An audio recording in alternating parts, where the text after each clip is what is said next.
हस् पापा डिक भन्नुभएको डिक भए पनि हुन्छ बुलेट भए पनि हुन्छ हस् हस् ओ सुन्न बाउको कहाँबाट पैसा आएछ है पोखरा लैदिएर भने क्या दामी ठाउँ के पोखरा तँ गइस् पोखरा छैन नि यार पोखरा त ल पोखरा गएन त अस्ति बिदामा कहाँ गइस् त सिङ्गापुर यसपालि पापाको खासै बजेट पनि थिएन त्यसैले नत्र त युएस जाने प्लान थियो अब नेक्स्ट टाइम युएस हुन्छ होला म नेपाली बाउले 5,000 दिन्छु भने दसैँ सपिङको लागि पहिला 2,000 भन्दा बढी दिन्थेनन् योपालि त 5,000 दिने रे भिरकुटीमा गएर यति सपिङ गरेर आउँछु अनि तेरो के छ दसैँको प्लान मेरो त खासै केही प्लान छैन पापाले त्यही 50,000 जति दिसिन्छ होला त्यसमा एउटा जुत्ता मन परिरहेको थियो त्यही 10,000 को अरू त खासै केही प्लान छैन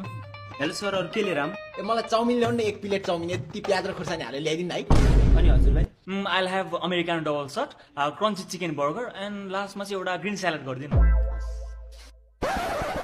हेर न हामी इयरफोन बिग्रेर तँ अब केही काम गरेर पाएन भने आवाज आउनलाई यसरी यसरी हल्लाउनु पर्दैन अनि एयरबड्सको जमानामा इयरफोन युज गरेर हुन्छ त यो हेर अल्टिमा लाइफस्टाइलको प्राइम 1.0 एयरबड्स हो यो त फेरि लन्च पनि भएको छ 27 सेप्टेम्बरमा लन्च हुँदैछ हो र